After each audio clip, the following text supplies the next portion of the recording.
Me decía una persona que entró al rastro ayer, yo no le pregunté absolutamente nada, no es de aquí, es de África, y me dice, ayer en mi país, el presidente que ya lleva 2 mandatos ha comunicado que no se va. Está a gusto en la poltrona y el hombre quiere seguir. Y claro, entonces esto lo que hizo es que toda la población se echó a la calle y dice, ha habido cantidad de muertos. Pero esas noticias, a menos que nos la cuente una persona de ese país africano, aquí ni nos enteramos. Lo que está ocurriendo en Cataluña, lo que ha estado ocurriendo, no sé si ya se paró la cuestión en Ecuador, en Quito, en Venezuela siguen, yo creo que más o menos igual. Sí, hermano, a donde mires, a donde mires, a donde mires. Europa está siendo sacudida en sus cimientos, Alemania tiene sus problemas, Francia tiene sus problemas, Bélgica, España, Inglaterra. No hay lugar que escape hoy en día. Italia también. No hay un lugar del mundo donde diga, vámonos allí, que allá hay paz y tranquilidad. Mire, hermano, la paz y la tranquilidad solamente está en Cristo. Ya no hay un sitio donde uno pueda ir y decir, bueno, aquí no hay guerras, aquí no hay matanzas, aquí no hay violaciones, aquí todo es paz. Ya eso se acabó. De hecho, yo les digo, yo vine de Venezuela en el año 71. La mayoría de ustedes no habían nacido cuando aquello. Pero en el año 1971, la España que encontramos es totalmente diferente a la España que después vino, después del tiempo de Franco. Y si ustedes llevan ya, ¿cuántos llevan que son hermanos de otros países? ¿Cuántos llevan aquí en España ya entre 8 y 10 años? Ok. La España de hoy no tiene absolutamente nada que ver con la España de hace 8 o 10 años atrás, ¿verdad? Nada que ver. Ni en lo moral, ni en lo espiritual, ni en lo político, en absolutamente nada. Hoy en día se hacen cosas en España que hace unos años atrás eran impensables, que se pudieran permitir que alguien pudiera llevarlas a cabo. Y es que nosotros, los creyentes, tenemos que estar mentalizados y concienciados de que nuestro planeta Tierra, nuestro mundo, no va a ir a mejor, sino que tenemos que ser sinceros y decir, va a ir a peor. Eso es lo que dice la Biblia. Dice que la maldad se va a multiplicar. Solamente el Señor sabe por cuánto. Pero lo que está bien claro es que hoy hay mucho más maldad que hace unos años atrás. Es verdad, siempre ha habido crímenes y siempre ha habido asesinatos y siempre ha habido pecado, pero el pecado va a ir en aumento. Cada vez habrá más matanzas, más guerras, más injusticias. Y la Biblia, este manual perfecto que el Señor nos ha dado, nos habla muy claramente acerca de todo lo que va a estar ocurriendo en los últimos tiempos. Y he titulado el mensaje de hoy, por ponerle algún título, como en los días de Noé. Vamos a Lucas, por favor. El Evangelio según San Lucas, al capítulo concretamente 26, capítulo, 17, versículo 26, 17-26. Estas son palabras del mismísimo Señor Jesucristo. Él está hablando con sus discípulos. Los fariseos le acaban de hacer una pregunta. Él le responde a la pregunta que los fariseos le acaban de formular. Pero a continuación los discípulos también tienen preguntas. Y él, respondiendo a sus dudas, respondiendo a sus inquietudes, les responde. Una de las cosas que les dice, antes de leer ese versículo, es que el reino de los cielos, el reino de Dios, no vendría con advertencia, sino que vendría de una forma inesperada. Cuando menos te lo espera, allí vino ya, ¿verdad? Recuerden que no hay contradicción entre lo que acabo de decir y las palabras de Cristo cuando empieza su ministerio, cuando Él dice, el reino de los cielos se ha acercado. Pero no se implantó el reino de Dios. De hecho, una de las preguntas que los discípulos le hicieron al Señor el día de la ascensión es, ¿vas a restaurar el reino? ¿Vas a establecer la era milenaria o no? Y dice que el reino de Dios, el gobierno de Dios, ¿vale?, no vendría con advertencia, sino que de un momento a otro, para aquellos que no están preparados, les tomaría por sorpresa.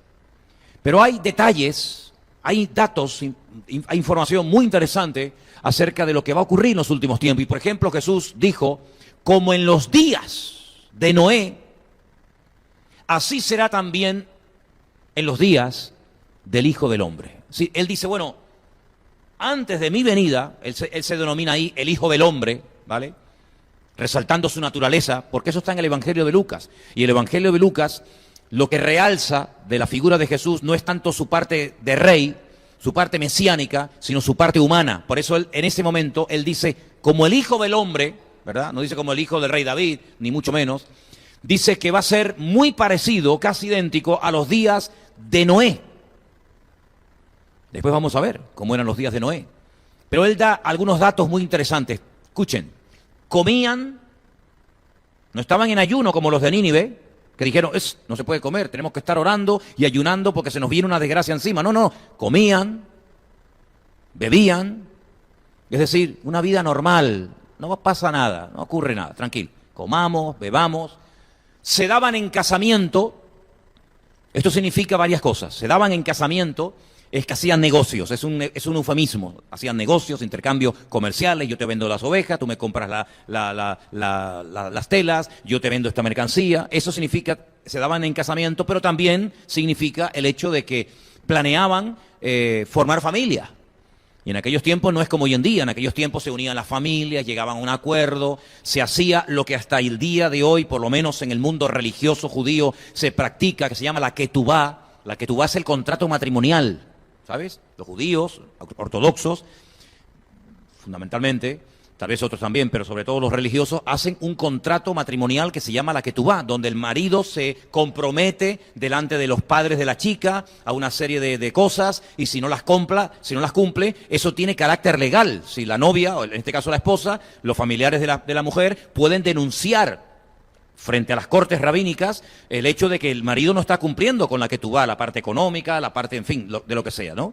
Entonces se daban en casamiento, se llegaban a acuerdos, yo te doy tanto, tú me das tanto, hacemos esto, hacemos aquello. Dice, hasta el mismo día en el que Noé entró en el arca. Ahora, desde que Noé comienza a construir el arca, hasta que entra en el arca con su familia, no pasaron 2 días, pasaron 120 años. Es decir, un tiempo más que suficiente para que reflexionen, para que mediten, para que sopesen lo que yo les he dicho, para que consideren lo que les he estado predicando, lo que les he estado compartiendo, por qué estoy invirtiendo mi tiempo, mi dinero, la vida de mis hijos, sus esposas, en esta megaestructura descomunal, un barco inmenso, que parece que esto es una locura, un disparate, pero ustedes han podido comprobar de que nosotros ya no nos interesa otra cosa en la vida, más que estar involucrados en la obra de Dios, en este caso en un arca, en un barco, y mi esposa está todo el día trabajando, y mis hijos, y mis nueras, y yo también. Es decir, han tenido tiempo más que suficiente para decir, oye, esto va en serio, ¿eh? Esto no es una locura de este viejito que ahora le da por construir un barco en medio del desierto, sino que esto es una advertencia de que esto va en serio. Pues no sirvió de nada. Dice que hasta el último minuto en el que Noé entró en el arca, eso es lo que hacían. Comían, bebían, se casaban, etc. Y vino el diluvio y los destruyó a todos.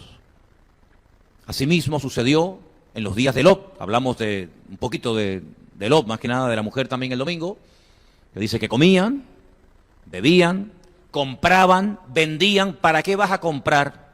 Yo pregunto, ¿para qué te vas a comprar la casa de la esquina si mañana va a caer fuego del cielo y la va a destruir? ¿Tú lo harías? Pero es que ellos compraban porque pensaban que no iba a pasar nada. Cuando compro, suelto mi dinero. Es verdad que aquí era una propiedad, pero te ha costado dinero. Pero si sabes que mañana la va a destruir el fuego, la ira de Dios, yo no compro, me llevo el dinero en el bolsillo. Pero ellos compraban, vendían, plantaban. Nadie planta hoy para cosechar mañana, ¿verdad? ¿Por qué plantaban? Porque pensaban que no iba a pasar nada, que tendríamos posibilidad de cosechar dentro de unos meses. Edificaban. Había gente que decía, no, vamos a ampliar la casa, vamos a levantar una habitación arriba, vamos a hacer un cuarto más grande, vamos a hacer... Ellos hacían una vida totalmente normal. No hay nada malo en sembrar, no hay nada malo en ampliar la casa, no hay nada malo en comprar, en vender. Hombre, no hay nada malo siempre y cuando partas de la base de que el Señor no viene mañana. Porque si todos y cada uno de los que estamos aquí esta tarde supiéramos que Cristo viene mañana, pues seguramente muchas cosas que tienes pensado hacer mañana no las harías, ¿o no? Por ejemplo, ¿qué harías si supieras que mañana a las 9 de la mañana el Señor viene? Nuestra vida sería completamente diferente, pero ellos seguían exactamente igual, llevando una vida totalmente normal, porque ellos pensaban que no iba a pasar nada, que eso de que la ciudad va a ser destruida por la ira de Dios, eso es un cuento. Este extranjero que ha venido aquí no tiene derecho, no tiene autoridad de decirnos a nosotros, los que vivimos en Sodoma y Gomorra, cómo tenemos que comportarnos y cómo tenemos que vivir. Y se burlaban de él, hasta los que se iban a casar o se habían casado con sus hijas, dice que se burlaban de Lot, hasta el día que vino la destrucción y se acabó y no hubo más oportunidad. Salió Lot de Sodoma, llovió del cielo fuego y azufre y los destruyó absolutamente a todos. El Señor Jesucristo dice, ¿ustedes quieren saber cómo van a ser los días previos, el tiempo previo a mi venida? Como los días de Noé, como los días de Lot.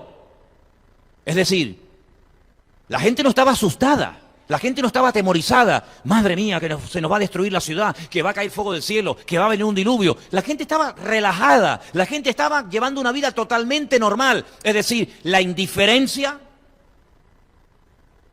era la tónica de la época. Mira cómo vive la gente hoy en día. Infierno. ¿Qué es infierno? Por favor. El juicio ante el gran trono blanco, que viene el Señor, que vamos a tener que rendir cuentas uno por uno en fila india y presentarnos delante del Señor. Por favor. Igual que los días de Noé, indiferencia, pasotismo, han proliferado de una forma espectacular. Vuelvo otra vez a decir lo mismo, no es que la tenga tomada con ese colectivo, pero es que he vuelto a descubrir dos o tres sitios nuevos que se han abierto otra vez por aquí, por la zona. Gimnasios. Venga gimnasio, y venga machacarse, y venga musculatura, y venga pesas, y venga los botes esos que se comen de la basofia esa, y venga no sé qué. El hedonismo es la típica vida de la cultura griega, ¿verdad? Una indiferencia total y absoluta a lo espiritual, pero sin embargo al cuerpo. El culturismo es el culto al cuerpo.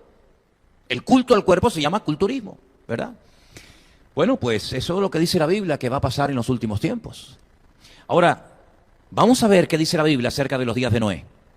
¿Cómo le tocó vivir a ese hombre en aquella época? Génesis capítulo 6, a partir del versículo 5 en adelante. Vio el Señor que la maldad de los hombres era mucha en la tierra. ¿Tú ves mucha maldad últimamente o cada vez menos? Porque vamos a ver, ¿cuándo se había oído que las madres matan a sus hijos? Pues eso se ve hoy en día en España, pero casi lamentablemente a diario. Que un padre mate al hijo es un disparate, pero que una madre mate a su propio hijo, eso no lo hace ni la peor bestia, eso no lo hace ningún animal, pero el ser humano sí.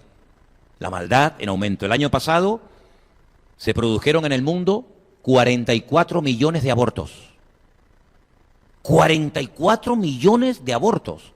Allí murieron miles de predicadores, de médicos, de cirujanos, de arquitectos, de abogados, personas que podían haber descubierto la cura para el cáncer, para el Alzheimer, personas que podían haber creado un mundo totalmente diferente, terminaron en el cubo de la basura. 44 millones de seres humanos.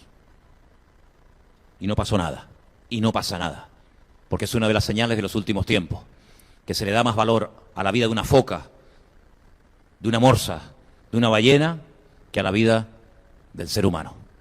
El ser humano autodestruyéndose a sí mismo. Las focas no se matan entre ellas, los tiburones no se atacan entre ellos, las ballenas no se matan entre ellas, pero el ser humano sí. El ser humano es capaz de autodestruirse y de hecho lo sabe hacer muy bien. Pues dice que el Señor vio la maldad de los hombres, era mucha en la tierra, y que todo designio, toda decisión, toda determinación de los pensamientos del corazón de ellos era de continuo solamente el mal. Se arrepintió, le dolió, por así decirlo mejor, al Señor el haber hecho al hombre, y le dolió en su corazón. Y versículo 7, y dijo el Señor, raeré sobre la faz de la tierra a los hombres que he creado, desde el hombre hasta la bestia y hasta el reptil y las aves del cielo, pues me arrepiento de haberlos hecho. Si eso lo dijo, si ese fue el sentir del Creador en los días de Noé, hoy en día hay muchísimo más población que en los días de Noé, ¿sí o no?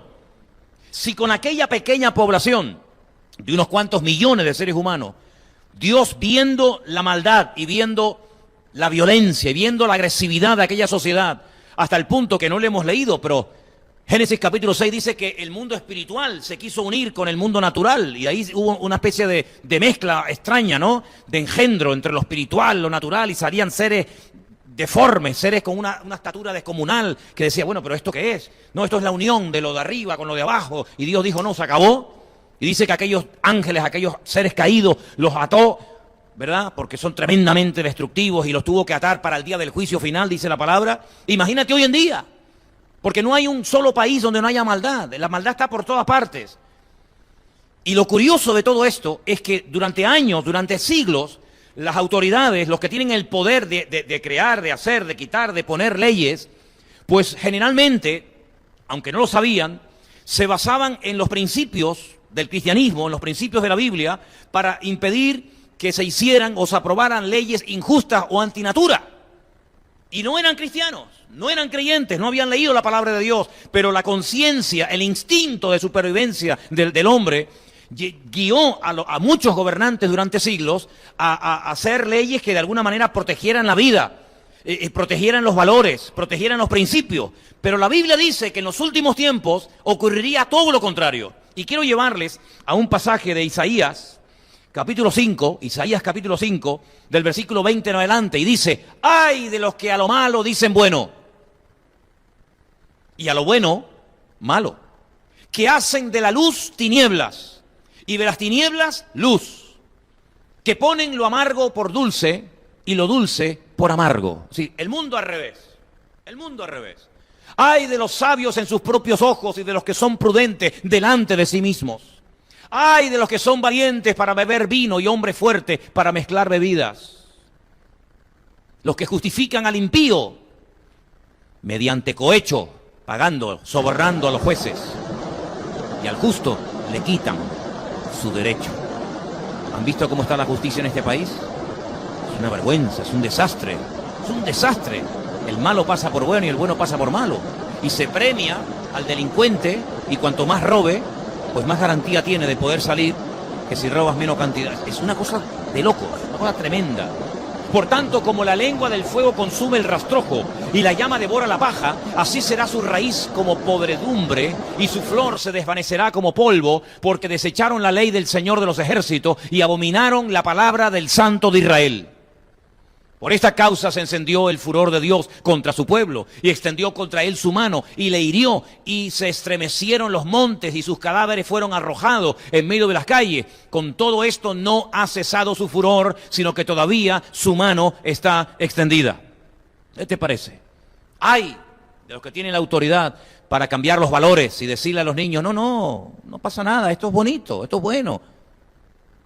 Y claro, se crían en un ambiente donde en la casa lo ven, en la televisión lo ven, en el colegio lo ven, en la calle lo ven, y para ellos es normal, lo que para nosotros es una barbaridad, pero no por el hecho de que tengamos una edad, sino por el hecho fundamental de que somos cristianos y somos hijos de Dios. ¿Qué te parece? Y si tú dices, como dijo el otro día un político de este país, que él preferiría que si adoptan a una criatura tuviera papá y mamá, y después se lo comen en cualquier tertulia de televisión, porque lo que ha dicho es algo disparatado y algo que no tiene ninguna razón de ser. ¿Qué te parece? Es así. Pero hay más. El profeta Isaías, en el capítulo 10 de su libro, los 2 primeros versículos, dice, y esto le viene bien escucharlo a los políticos, y lo estamos viendo, hay de los que dictan leyes injustas y prescriben la tiranía, para apartar del juicio a los pobres y para quitar el derecho a los afligidos de mi pueblo, para despojar a las viudas y robar a los huérfanos. Le quieren subir ahora un euro a los jubilados.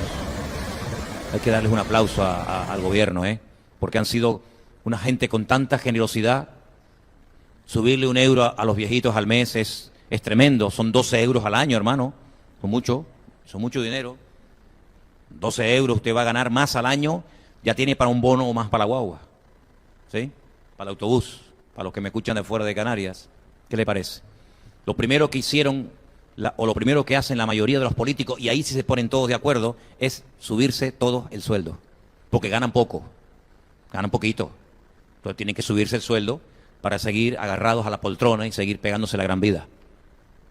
¿Qué te parece? Y vienen viejitos caminando desde todas las partes de España para llegar hasta a Madrid reventados, para defender el que le suban un poquito más las pensiones para poder llegar a fin de mes. No para irse de vacaciones ni para pegarse grandes lujos, sino para poder cubrir los gastos mínimos de cualquier familia o de cualquier persona que ha trabajado como un condenado toda su vida para poder llegar a su vejez con una pensión digna. ¿Qué te parece? Y esto lo estamos viendo nosotros hoy en día. Entonces, aunque yo no fuera cristiano, aunque yo no fuera pastor, aunque yo no fuera creyente, simplemente siendo objetivo y realista, mirando la sociedad, viendo las noticias en la televisión, leyendo los diarios, uno percibe, uno siente que estamos viviendo en tiempos locos, en tiempos en los que efectivamente lo malo, que antes era malo y hasta delito, hoy en día es bueno y hasta te premian. Y todo eso no es producto de la casualidad, sino que es la maldad del hombre multiplicada, como si la metieran en una centrifugadora y aceleraran el proceso de la maldad del hombre, y estamos viendo de que llegará un momento en el que esto tendrá que reventar por alguna parte, porque el mundo dirá, o el Señor dirá, hasta aquí, basta, hasta aquí hemos llegado. Yo sé que hay un libro de la Biblia que no se lee mucho, es una pena porque es un libro muy bonito, pero es el libro de Oseas. En el libro de Oseas, dicen que es el libro más pijo de la Biblia, no lo pillaron, no, da igual. En el libro de Oseas, capítulo 4, a partir del versículo 1 en adelante, dice, apartar del juicio a los pobres. Oíd palabra de Dios, hijos de Israel, porque el Señor contiende con los moradores de la tierra, porque no hay verdad. ¿Pero esto cuándo se escribió? Hoy. No hay verdad, moradores de la tierra, ni misericordia, ni conocimiento de Dios en la tierra. No lo quites. No hay verdad. Esa es la pura realidad. No hay verdad, no hay misericordia y no hay conocimiento de Dios en la tierra. Pero ¿de quién está hablando? ¿De España? ¿De Israel? ¿De dónde está hablando? Esta es la situación mundial. No hay misericordia. Seguimos. Perjurar, mentir, matar, hurtar, adulterar, prevalecen y homicidio tras homicidio se suceden. Y esto lo escribió Oseas cientos de años antes de Cristo y parece que son las noticias y parece que está describiendo la naturaleza humana de hoy en día. Por lo cual se enlutará la tierra, se extenuará todo morador de ella, con las bestias del campo y las aves del cielo, y aún los peces del mar morirán. Miren el otro día la imagen. Es que, hermano, es que esto es alucinante. Es que no estoy muy al tanto de esto, pero vi así de pasada unas imágenes el otro día, creo que era en el Mar Menor, y había multitudes, miles de peces, y ahí dice que hasta... Dale para atrás, vete a mi ritmo, ¿vale? Vete a mi ritmo. Y aún los peces del mar morirán. Y uno puede decir, pero bueno, eso no ocurrió nunca. Bueno, pues viene la televisión hace unos días, miles y miles y miles de peces. Pobrecito, ¿no? Seguimos. Ciertamente, hombre no contienda ni reprenda a hombre, porque tu pueblo es como los que resisten al sacerdote, dice el Señor ahí en ese versículo. Es decir, miren hermanos, el que no quiere ver, no va a ver. El que no quiere entender, no va a entender. Pero todos estos versículos nos hablan claramente de que los tiempos se acortan y tenemos que espabilar y darnos cuenta de que las profecías se están cumpliendo de una forma espectacular.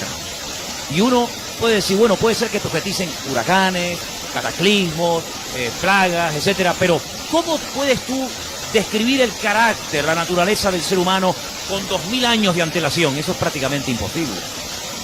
Siendo un observador puedes saber que la Tierra se está recalentando, que van a haber cada vez más catástrofes de tipo de la naturaleza y tal, pero el apóstol Pablo, en una de las cartas que él le escribe a Timoteo, concretamente en la segunda carta, él describe el carácter, la naturaleza del hombre en los últimos tiempos. Segundo de Timoteo, capítulo 3, verso 1. También debes saber esto. Él le está dando consejos, le está diciendo cómo administrar la iglesia, cómo atender a las viudas, cómo nombrar diáconos, cómo organizar la enseñanza, la instrucción, etcétera. Pero al final dice, pero escucha, Timoteo, ojo, también tienes que saber esto, no te olvides, que en los postreros días, ellos no estaban viviendo en los postreros días. Luego, proféticamente, Pablo le está escribiendo a Timoteo, pero sin darse cuenta, nos está escribiendo a nosotros hoy en día. En los postreros días, pero si tú vas a morir antes de que termine el siglo primero. Y aún quedan 20... ¿En qué siglo estamos? El 21, ¿no? Sí, ya ni sé en qué siglo. Aún quedan 20 siglos por delante. Luego, esto no se escribió solamente para que Timoteo lo supiera y lo compartiera con la congregación que pastoreaba en Éfeso, sino para ti y para mí esta noche, que en los postreros días vendrán tiempos peligrosos. Chalepos es la palabra griega, y dice tiempos desprovistos de principios, de moralidad, la anarquía, el desorden, el caos, la apostasía, como también él menciona la palabra en otra carta, porque habrá hombres amadores de sí mismo. ¿Y eso cómo se llama un amador de sí mismo? ¿Un egoísta? Los egoístas, habrá gente egoísta, avaros, vanagloriosos, soberbios, blasfemos. Esto es algo que en la mentalidad judía no entra. En aquel tiempo decir esto, dice, este hombre está loco. Porque ellos tenían aquí, honra a tu padre y a tu madre, porque es el primer mandamiento con promesa. Decirle a un judío que vendrían tiempos en los que la tónica sería la desobediencia a los padres, en la mentalidad judía, dice, esto no puede ser así, esto es impensable. ¿Cómo van a desobedecer los hijos a los padres? Para ustedes, queridos hermanos nuestros del siglo I, era un disparate, pero para nosotros esto es el pan nuestro de cada día. Desobediencia a los padres, ingratos, impíos, sin afecto natural, implacables, calumniadores, intemperantes, crueles, aborrecedores de lo bueno, traidores, impetuosos, infatuados, amadores de los deleites más que de Dios, que tendrán apariencia de piedad. Hago un inciso, sé que a más de uno le va tal vez a sentar fuerte lo que voy a decir, pero ¿han visto la apariencia de piedad del Papa actual? La carita que tiene. Querido, vení, recibí. Una apariencia de piedad espectacular, hablan bajito, son educados, no ofenden a nadie, dicen lo que la gente quiere oír, apariencia de piedad, pero negarán la eficacia de ella. Dice, a estos evita. Mira tú por dónde evita. Bueno, porque de estos son los que se meten en las casas y llevan cautivas a las mujercillas cargadas de pecados, arrastradas por diversas concupiscencias. Se meten en las casas. ¿Y cómo se mete el mundo hoy en día en las casas de los creyentes? Estas están siempre aprendiendo y nunca pueden llegar al conocimiento de la verdad. Y de la manera que Janes y Jambres, esto es una revelación, porque estos señores el Antiguo Testamento no los menciona. Ahí tienen ustedes una revelación espectacular por la tradición oral. Janes y Jambres resistían a Moisés. ¿Dónde dice eso en el Antiguo Testamento? Había gente que resistía a Moisés, pero no dieron los nombres. Pero estos nombres los revela Pablo por primera vez en toda la historia bíblica. Esto es muy interesante, ¿eh?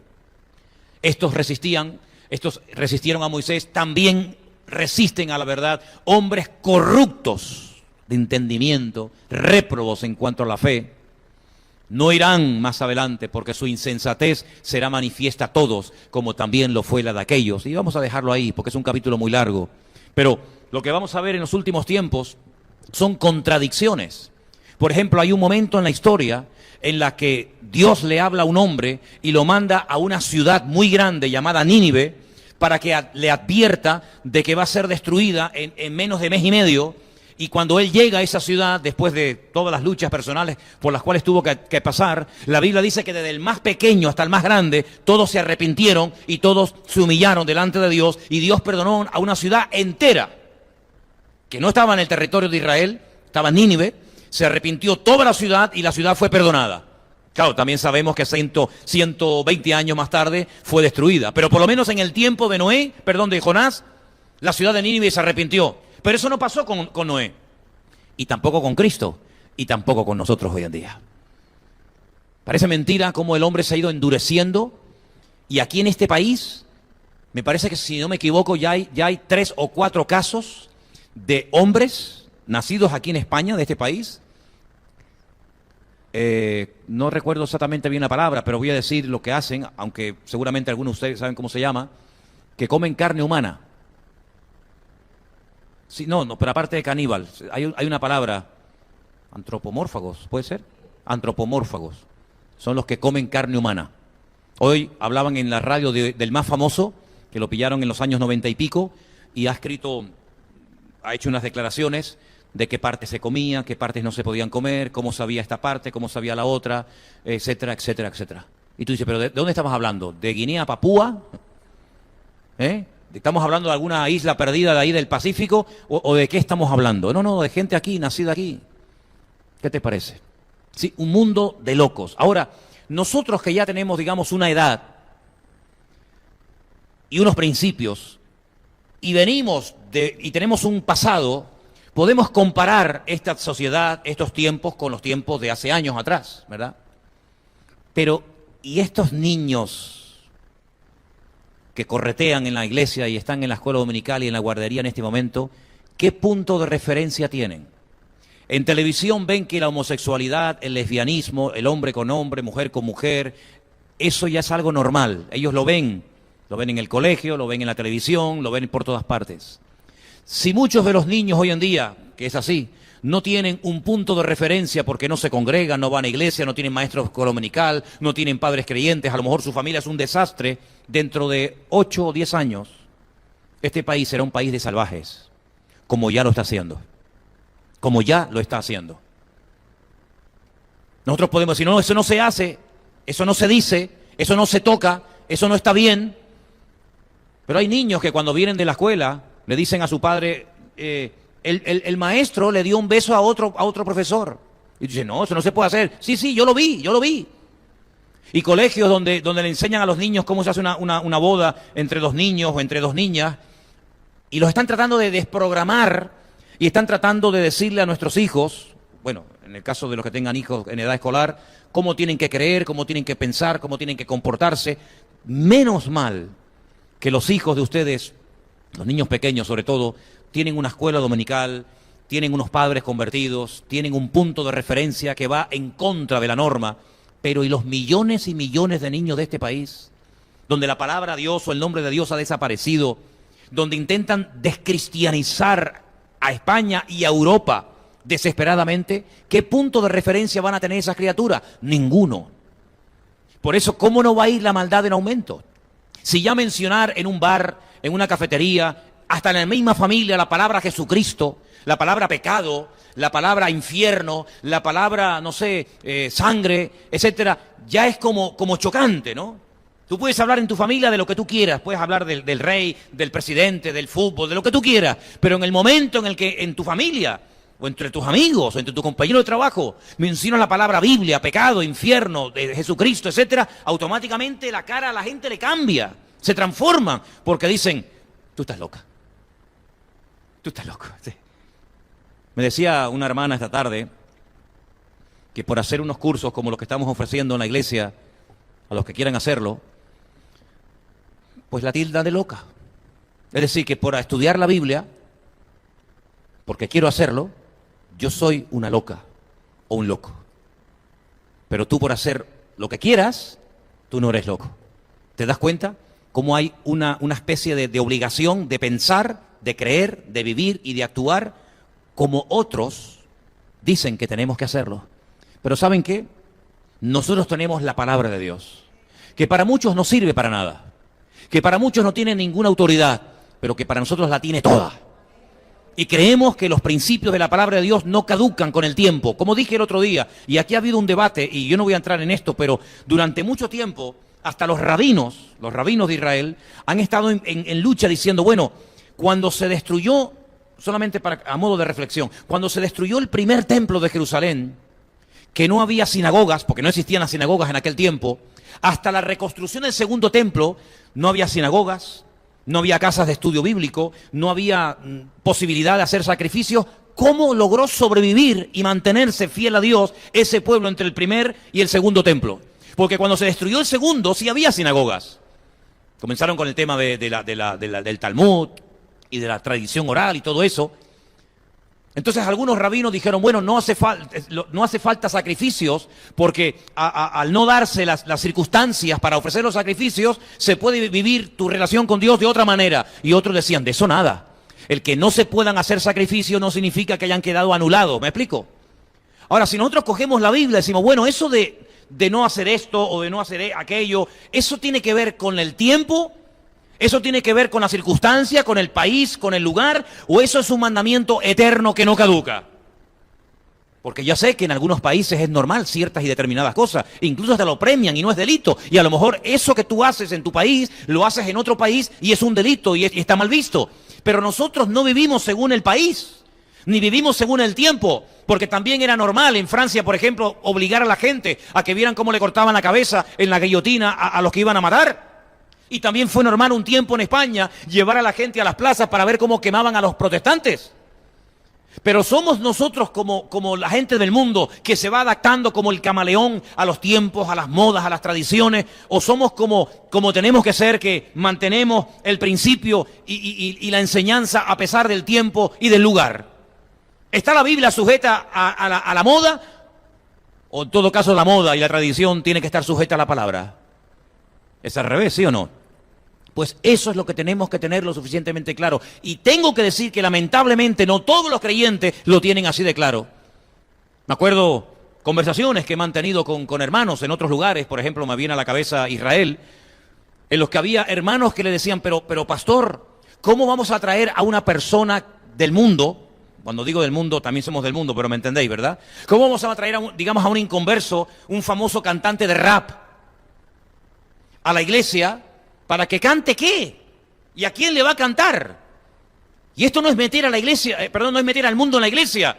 Y la respuesta de su pastor en aquel momento fue, hermano, por favor, no seas cerrado, no seas religioso. Los tiempos han cambiado. Este es otro país. Para atraer a la gente del mundo, tenemos que traer a gente famosa y entonces después hacemos una comida, una chuletada. Y claro, si lo invitas a un culto te van a decir que no, pero si lo invitas para que vean a, no sé, yo de estos cantantes, no entiendo porque no me gusta ese tipo de música, el que ustedes tengan en la cabeza.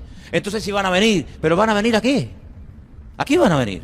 Pues a lo mismo que irían si ese concierto en la iglesia lo hicieran en la calle, o lo hicieran en el estadio, o lo hicieran en cualquier otro lugar. A eso van a ir, pero no van a ir a lo que queremos que vengan, que es alabar a Dios, escuchar su palabra, etcétera, etcétera. Entonces el fin no justifica los medios. Y entonces este hermano dijo, lo siento mucho, si el nivel de santidad lo tenemos que bajar para contentar al mundo, conmigo no cuente, y cogió con toda su familia y se mandó a mudar a la iglesia. Pero lamentablemente estamos viendo que muchos cristianos piensan que para agradar al mundo tenemos que tatuarnos como los del mundo. De hecho, había retiros en España que se hicieron muy famosos porque había un taller donde tatuaban a los chicos, cuidado, con cositas bíblicas. Yo soy de mi amado y mi amado es mío. El Señor es mi pastor y nada me faltará. Señor es mi luz y mi salvación, ¿de quién temeré? Y tenía todo el cuerpo lleno de versículos bíblicos. El mismo perro con distinto collar. Entonces, ¿tenemos nosotros que imitar al mundo? ¿O mejor será que el mundo, si quieren, imiten a los hijos de Dios? Pues tengamos cuidado, porque cada vez la presión social va a ser brutal en nuestras vidas. Miren los anuncios solamente de televisión para que vean cómo hay cosas que hoy en día salen en un anuncio que dura 10, 15, 20 segundos, que hace años atrás era totalmente impensable. Pero que entran así, ¡fum!, sutilmente, y todo eso va entrando, y un día, y otro día, y un año, y otro año, y al final no hay ninguna diferencia entre los que se llaman cristianos y aquellos que no lo son, porque no quieren serlo. En el año 1956 se inventó una máquina que la han ido perfeccionando a lo largo de la historia. Se llama el taquistoscopio. Es una máquina que se ponía en los cines de la época y mientras se proyectaba la película, esa máquina proyectaba así en segundos una imagen de una bebida, de una comida o de lo que fuera, y lo que hacían es que cuando salían de la sala de cine, ponían en la entrada ese producto y otros, y la gente, no digo en el 100%, pero muchos iban a consumir el producto que así en segundos habían proyectado en aquella pantalla de cine, que tal vez el ojo, por la rapidez con la que sale la imagen, no lo captaba, pero el cerebro sí lo captaba. Y se dieron cuenta de que el cerebro es capaz de captar cosas que la vista no ve. Porque durante siglos se creyó que la fuente, las vías de información hacia el cerebro eran a través de los 5 sentidos. Pero comenzaron a darse cuenta que incluso a través de la piel el cerebro recibe información. Y entonces alguien dijo, hagamos algo. Vamos a hacerlo no con imagen, sino también con el sonido.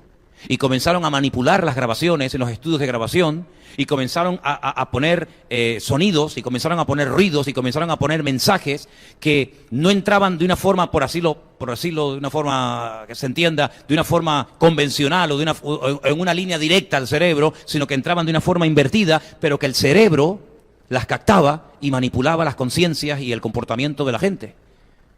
Y hace muchos años, cuando tuvimos un retiro de jóvenes recién llegados de Argentina, Comenzamos, en aquella época se utilizaban mucho los cassettes, ¿vale? Y comenzamos a poner los cassettes, dándoles la vuelta, y era impresionante todo lo que se oía. Era impresionante todo lo que habían grabado conscientemente en aquellas letras para que las personas fueran poco a poco manipuladas, guiadas hacia la dirección que las personas que habían diseñado aquella música, pues querían llevar a la persona. Entonces nosotros no estamos exentos de ser bombardeados diariamente por la publicidad, por la televisión, por la prensa, por la radio, etcétera. Pero para eso dice la Biblia que tenemos que ser selectivos a la hora de decir, esto lo puedo ver, no tengo ninguna prohibición, lo puedo ver, pero no me conviene verlo. Sinceramente. Yo he hablado con algunos creyentes que me hablaban acerca de que ellos eran locos, eran una pasión, una atracción que tenían, por ejemplo, hacia las películas de terror. Y yo le digo, cuando ves una película de terror, un tipo con las tripas afuera, el otro que le cortaron la cabeza, el otro que le cortaron a cachos, eso te anima a orar, a buscar a Dios, a leer la palabra, a amar a tus hermanos. ¿Eso a qué te mueve? ¿A qué te motiva eso? ¿Es algo que da gloria a Dios? ¿Es algo que está bien verlo con los niños, en familia, verlo en la iglesia? ¿O es algo que realmente, a qué incita? A muerte, a violencia, etcétera. Por lo tanto, dice la Biblia, todo me es lícito, pero no todo conviene. Las formas, y voy terminando, como el Satanás hoy en día, las armas que Satanás dispone hoy en día para atontar, para enredar, para enfriar, para apartar, etcétera, etcétera, la gente, son muchísimo más poderosas y sofisticadas que las que tenía en el siglo I. En el siglo I no había ordenadores, no había WhatsApp, no había Internet, no había Facebook, no había absolutamente nada. La tentación era cuerpo a cuerpo. Cuerpo a cuerpo. David, ¿por qué fue tentado? Porque la vio. Pero si David sale a la azotea y Betsabé no está, él no cae en tentación. ¿Por qué? Porque la tentación en aquellos tiempos era el cuerpo a cuerpo. ¿Cómo fue Cristo tentado en el desierto? Cuerpo a cuerpo. ¿Sí o no? ¿Cómo fueron tentados las personas en la Biblia? Cuerpo a cuerpo. Satanás no le mandó un WhatsApp, Satanás no le mandó una dirección de internet a Eva, sino que Satanás fue en persona, porque la tentación era cuerpo a cuerpo, uno a uno. Hoy en día, Satanás no hace falta ni que se mueva del infierno. Los demonios no hace falta ni que se muevan de sus sitios, sino que tiene medios y tiene armas tremendamente poderosas que con un simple botón tienes delante de tu casa el mundo entero. ¿Te das cuenta cómo las tentaciones y las presiones y las armas destructivas del maligno se han ido sofisticando exactamente igual que lo natural? Fíjate, lo natural que he dicho yo 1000 veces es un reflejo de lo espiritual. Antes se tiraban piedras. Después se peleaba con palos, después se inventó el hierro y se hicieron espadas, después se hicieron flechas, después se hicieron lanzas, después alguien descubrió la pólvora, se hizo la metralleta, se hizo el bazooka, se hizo el misil, después alguien inventó la bomba atómica y así las armas, ¿verdad? Pasamos de las piedras a llegar hoy en día a tocar un botón y capaz de destruir un continente entero. Porque lo natural es un reflejo de lo espiritual, exactamente ha ocurrido en el mundo espiritual. Lo que antes era una tentación de cuerpo a cuerpo, hoy en día ya Satanás no hace falta ni que se mueva, porque tiene las redes. Él es el príncipe de la potestad del aire y él sabe perfectamente cómo manipular las ondas y cómo meterse en la casa de millones y millones y millones de jóvenes y de personas en un mismo momento, en un continente, en un país y en otro. Y esas son las señales de los últimos tiempos. Por eso la maldad va en aumento, porque antes había una ciudad llamada Sodoma y una ciudad llamada Gomorra. Para de contar. Pero ¿cuántas Sodomas hoy en día? Dentro de una misma ciudad, ¿cuántas zonas igual o peor que Sodoma y Gomorra hay? Hermano, podemos pasear por las calles de cualquier país, por Alemania, por España, por Italia, por Francia, por Suiza, por donde quieras.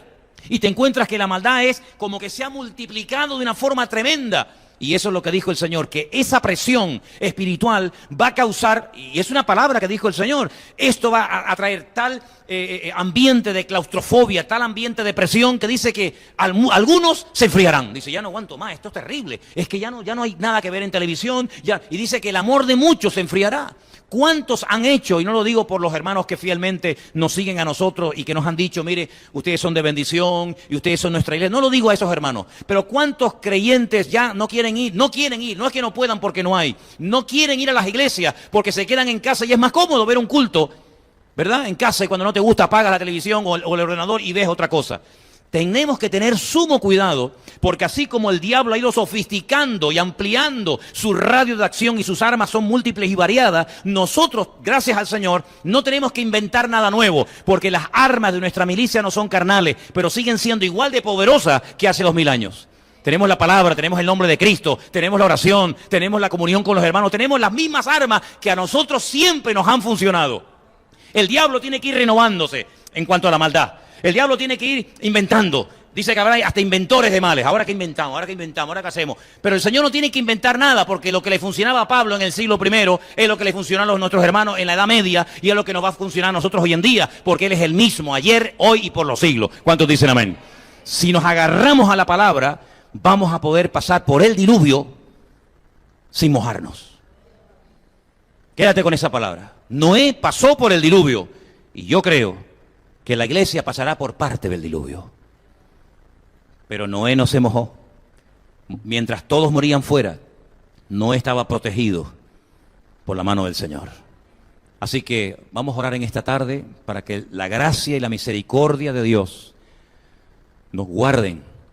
Nosotros no tenemos una lucha política. No salimos a tirar piedras, ni a gritar contra nada, ni contra nadie.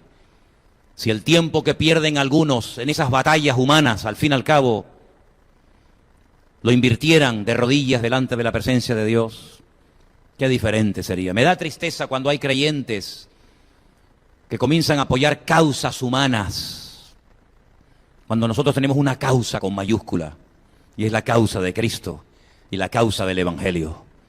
Mira, la iglesia ha sobrevivido en comunismo, en dictaduras, en fascismos, bajo el Imperio Romano. La iglesia ha sobrevivido y ha sabido vivir en victoria en todos los sistemas habidos y por haber. Unos suben, unos bajan, unos cambian, unos son mejores y peores, pero nosotros no estamos ni con esto ni con aquello. Nosotros sabemos en quién hemos creído. Y la iglesia cristiana nació bajo el peor imperio de todos los tiempos. Cruel, sin misericordia, el Imperio Romano. Ahí permitió el Señor que naciera la iglesia. Bajo aquellos que mataban a los cristianos, que crucificaban a los hijos de Dios, los lanzaban vivos a la fiera en el circo romano. En ese ambiente de terror, de pánico y de brutalidad, en ese ambiente injusto, nació la iglesia del Señor Jesucristo. Para demostrarnos a los cristianos del siglo XXI que no importa la presión social o espiritual en la que el Señor permita que nos encontremos, el que está en nosotros es mayor que el que viene contra nosotros. Aleluya. Padre, gracias. Gracias porque tú nos das aliento, ánimo, fortaleza para nuestra fe. Mirándote a ti seremos salvos. Tu palabra dice que tu pueblo pereció por falta de conocimiento. Que nunca nos pase eso a nosotros.